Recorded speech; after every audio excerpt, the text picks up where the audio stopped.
Hello, मैं दिविता शर्मा और आज के लेक्चर में हम कंटिन्यू करेंगे टॉपिक मैट्रिक्स को।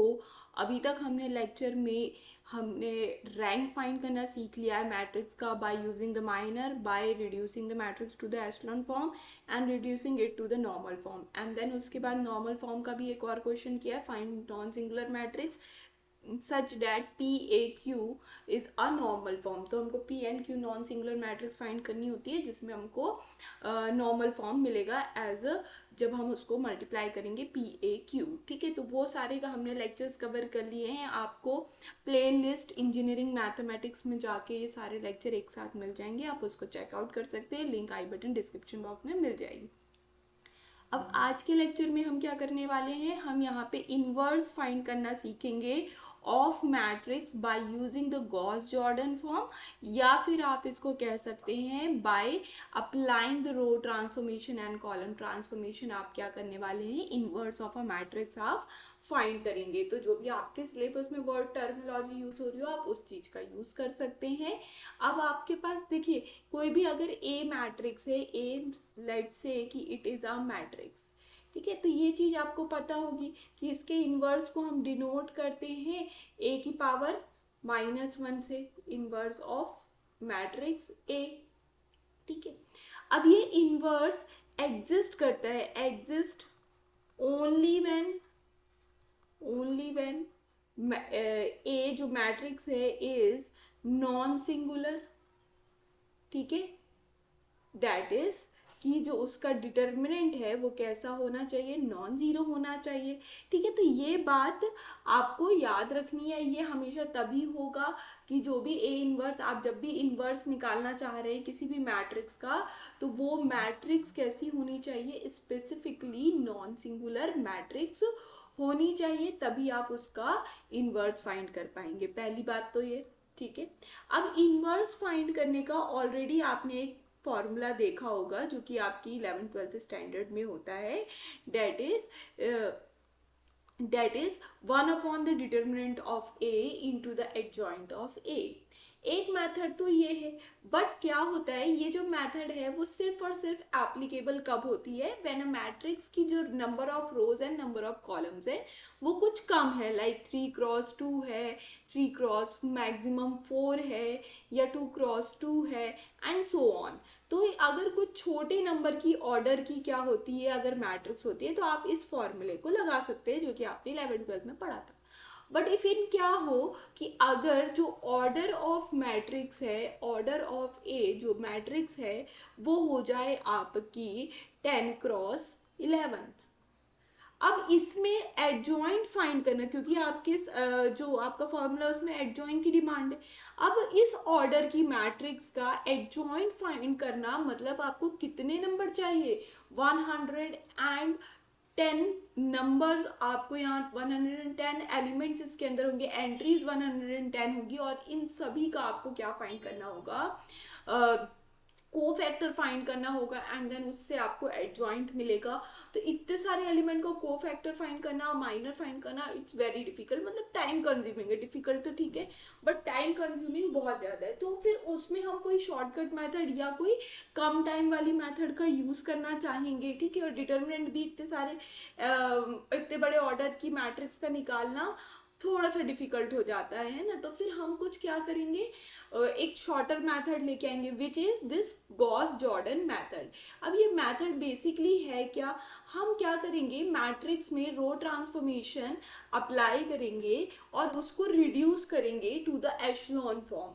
और जैसे ही वो रिड्यूस होने लगेगा, मतलब एक मेथड है, उससे वो जैसे ही रिड्यूस होने लगेगा, देन हम बोल देंगे द मैट्रिक्स इज, ये उसका इन्वर्स निकल गया है। जैसे कि क्या है यहाँ पे, अगर हम बात करते हैं what is now Gauss Jordan, आपको समझ में आया है कि गॉस जॉर्डन मेथड की रिक्वायरमेंट क्यों आई, क्योंकि अगर आपकी जो मैट्रिक्स है उसका ऑर्डर बहुत ज़्यादा बड़ा हो जाता है तो उस केस में एडजॉइंट फाइंड करना है, it's a difficult and time consuming task. तो इसलिए हमने एक नई मेथड ढूंढी है to find the inverse which is Gauss Jordan method. ठीक है, तो इसके सबसे पहले स्टेप में अपन समझेंगे, आप किसी भी मैट्रिक्स को इस तरीके से लिख सकते हैं, ए इंटू में आई ए लिख सकते हैं।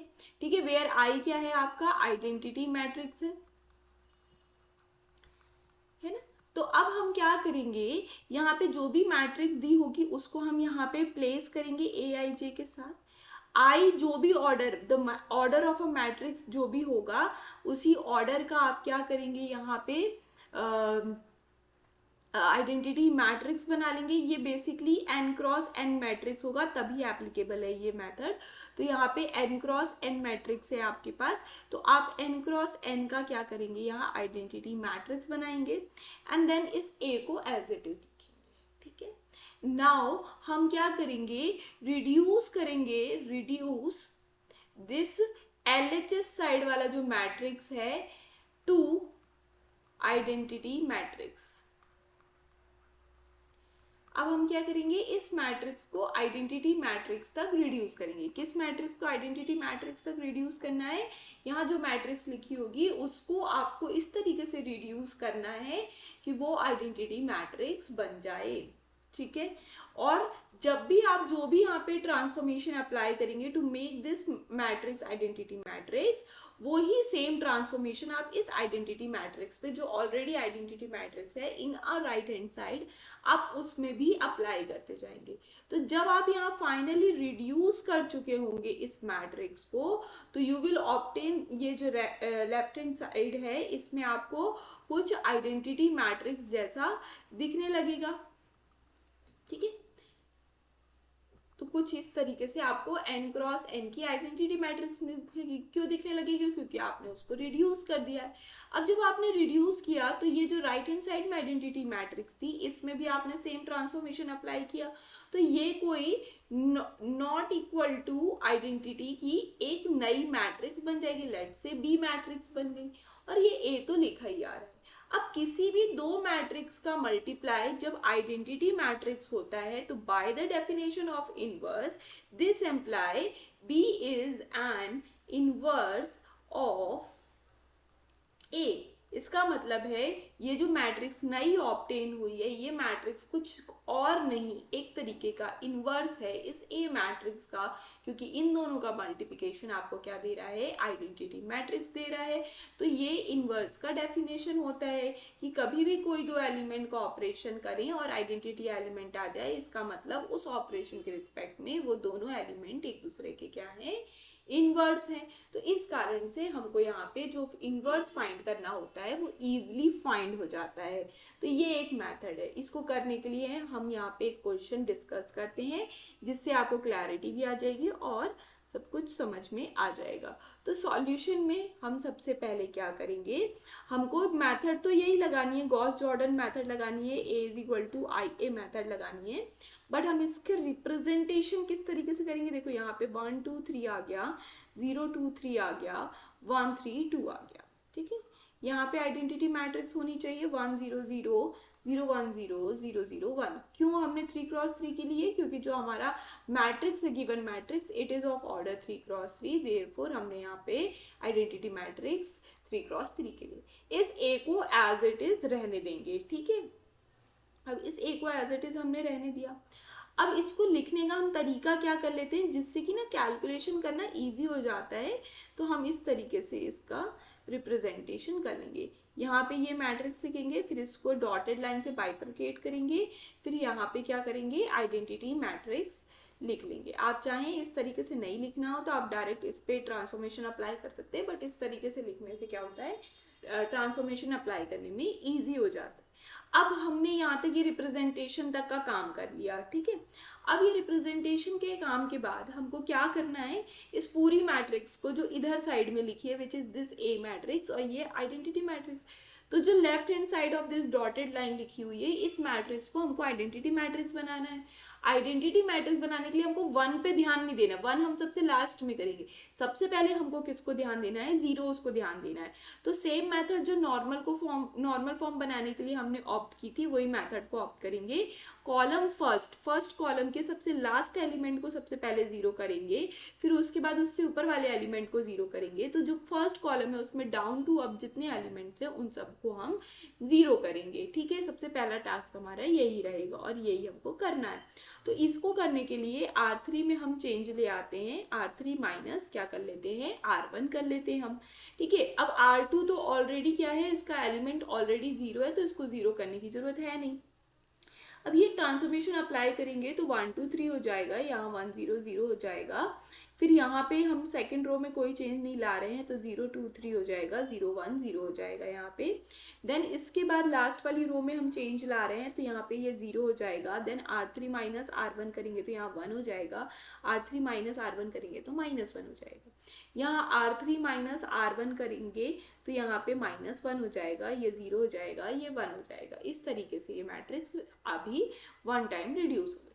अब हमारा नेक्स्ट स्टेप क्या होगा, अभी हमने फर्स्ट कॉलम के जितने एलिमेंट्स थे, जितने maximum down to up format में हम जीरो कर सकते थे, हमने जीरो कर लिए। ठीक है, अब हम क्या आएंगे, स्विच करेंगे सेकंड कॉलम पे।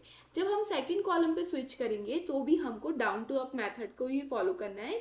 सबसे पहले इस 1 को जीरो करने की कोशिश करेंगे। ठीक है, तो अब इस 1 को जीरो करने के लिए हम क्या करेंगे, इन दो मैट्रिक्स का, इन दो रोज का यूज करेंगे, क्योंकि अगर हमने फर्स्ट रो यूज की तो जो हमने अभी यहाँ जीरो क्रिएट किए थे वो नॉन जीरो में कन्वर्ट हो जाएंगे।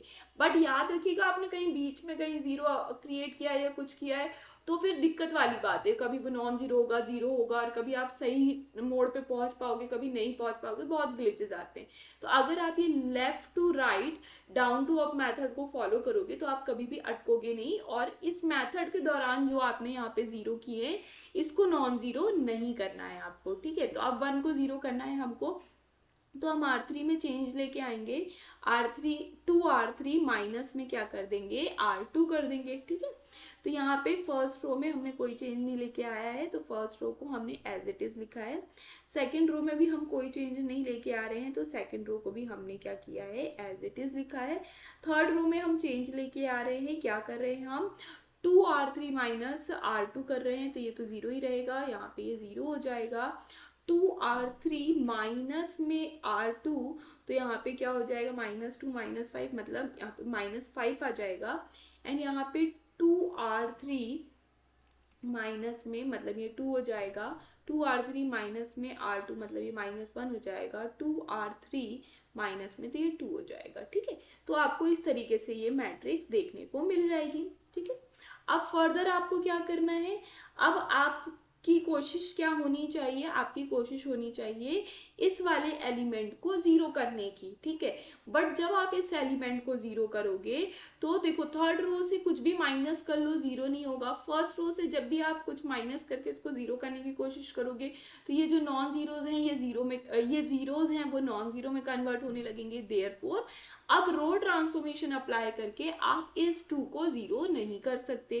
ठीक है, तो यहाँ की स्टोरी खत्म हो गई। Now switch to the third column which is the last. तो अब आप इसमें क्या करेंगे, ये जो लास्ट वाला एलिमेंट है इसको जीरो करने की कोशिश करेंगे, but by the same reasoning आप दोनों में से कोई भी आप रो इसमें अप्लाई करके इसको जीरो करेंगे तो ये जो जीरोज आपने क्रिएट किए हैं ये नॉन जीरो में कन्वर्ट होने लगेंगे। देयरफॉर ये हमारा जो है वो लास्ट हो गया by applying the row transformation. ठीक है, अब हम क्या करेंगे, यहाँ पे कॉलम ट्रांसफॉर्मेशन अप्लाई करेंगे सो डैट हम थोड़ी सी कैलकुलेशन रिड्यूस करते हुए, टाइम को सेव करते हुए बाकी आइडेंटिटी मैट्रिक्स को फॉर्म कर लें। ठीक है, तो ये जो डायगोनल एलिमेंट है इसके नीचे के जितने एलिमेंट है वो हमने क्या कर लिए हैं, जीरो कर लिया। अब डायगोनल एलिमेंट के ऊपर के एलिमेंट भी जीरो करने हैं तो हम क्या करते हैं, C2 में चेंज लेके आते हैं, C2 माइनस में 2C1 कर देते हैं हम। ऐसे ही हम C3 में भी चेंज ला सकते हैं, हम क्या करेंगे, C3 माइनस में 3C1 कर देते हैं। तो इसको करेंगे तो यहाँ पे कॉलम में हम फर्स्ट कॉलम में कोई चेंज नहीं ला रहे तो हमको एज इट इज लिखना है, सेकंड कॉलम में हम चेंज ला रहे हैं तो फर्स्ट वाले एलिमेंट जीरो हो जाएगा। देन सेकंड और थर्ड एलिमेंट्स में कुछ भी चेंजेस नहीं आएंगे तो वो एज इट इज हम यहाँ पे लिख देंगे। देन इस वाले कॉलम में भी यहाँ पे फर्स्ट वाला जीरो हो जाएगा and 3 and -5 is as it is maintain. यही सेम ट्रांसफॉर्मेशन हमको इधर भी लगाना है, ये वाली साइड में भी, तो हम वही करेंगे। R2 माइनस में C2 माइनस में 2C1, C2 माइनस में 2C1, C2 माइनस में 2C1, तो यहाँ पे 4 मतलब यहाँ पे 3 आ जाएगा। ठीक है, -1 + 4, हाँ ठीक है। फिर यहाँ पे अब हमको C3 में चेंज लेके आना है, C3 माइनस में 3C1, तो यहाँ पे -3 हो जाएगा, C3 माइनस में C3 0 ही रहेगा, C3 माइनस में तो 6 मतलब यहाँ पे क्या हो जाएगा 4 हो जाएगा, ठीक है। तो इस तरीके से आपको ये मैट्रिक्स दिखने लग गई। क्लियर है, यहाँ तक आ गए अपन। अब हमको सिर्फ एक एलिमेंट और है जिसको ज़ीरो करना है, विच इज़ दिस 3। तो इस एलिमेंट को ज़ीरो करने के लिए बेसिकली हम क्या लगाने वाले हैं, यहाँ पे C2 की हेल्प ले लेते हैं। हम क्या कर लेते हैं, C2 माइनस में 3 C2 माइनस में 2 C3 कर लेते हैं। यहाँ पे हमको 1 0 0 मिल जाएगा, 0 2 0 मिल जाएगा, यहाँ पे 0 0 -5 C3 हमने C3 में भी ये किया है, तो यहाँ पे प्लस का 10 मिल जाएगा हमको, ठीक है ना, क्योंकि हमने -2 C3 किया है ना।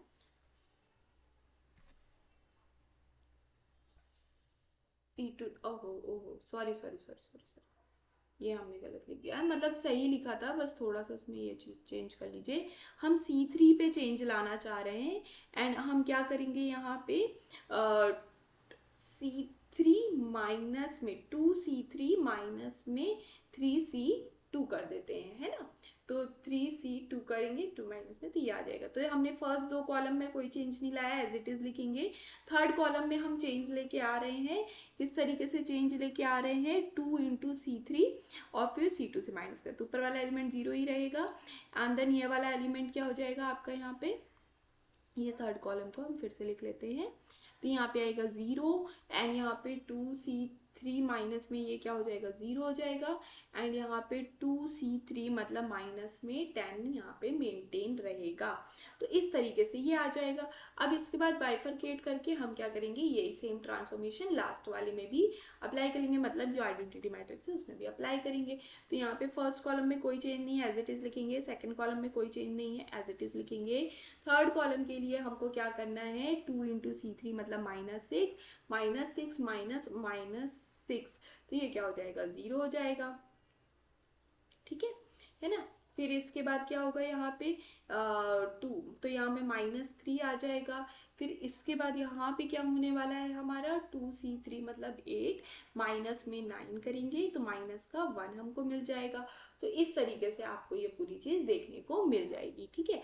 नाउ द लास्ट स्टेप, आपको क्या करना है, आपने जितने भी अदर देन डायगोनल एलिमेंट थे सारे एलिमेंट 0 कर लिए हैं, सिर्फ अब डायगोनल एलिमेंट्स को क्या करना है 1 करना है।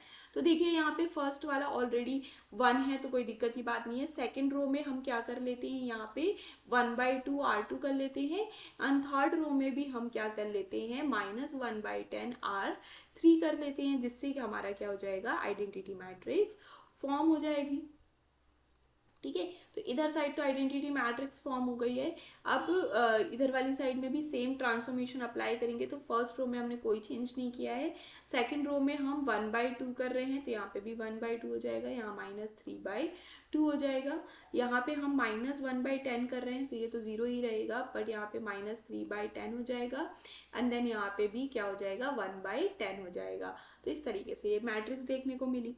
नाउ ये किस फॉर्मेट में कन्वर्ट हो गया है, ये किस फॉर्मेट में कन्वर्ट हो गया, नाउ I = में आपको क्या देखने को मिल रहा है, 1 - 2 0 0 1/2 - 3/2, फिर यहाँ पे क्या मिलेगा 0 3/10 1/10, और फिर यहाँ पे आपको क्या देखने को मिलेगा, यहाँ पे A मैट्रिक्स। नाउ आपको पहले ही रीजनिंग मैंने बता दी है कि आप क्या कर रहे हैं, इन दोनों मैट्रिक्स का मल्टीप्लाई कर रहे हैं, which is this new matrix and ये A, तो आपको आइडेंटिटी मैट्रिक्स मिल रहा है। Therefore by definition of inverse आपको क्या देखने को मिला, A इनवर्स इज 1 - 2 0 0 1/2 -3/2 0 -3/10 1/10। तो ये आपको बेसिकली देखने को मिल गई है A इनवर्स मैट्रिक्स। तो इस मेथड को गॉस जॉर्डन मेथड कहते हैं। होपफुली आपको यहाँ पे ईजिली समझ में आया होगा। हमने कुछ ज़्यादा इस मेथड में है नहीं, बिल्कुल ईजी सी मेथड है। अगर आप नॉर्मल फॉर्म बनाते आता है, मतलब आपको आइडेंटिटी मैट्रिक्स में किसी मैट्रिक्स को रिड्यूस करते आता है, तो आप ईजिली यहाँ पे रिड्यूस कर लेंगे बाय यूजिंग दीज स्टेप। ये है इसकी मेन रीजनिंग। इसके रिप्रेजेंटेशन के लिए हम ये फॉर्मेट का यूज़ करते हैं, जिससे कैलकुलेशन करना इजी हो जाता है।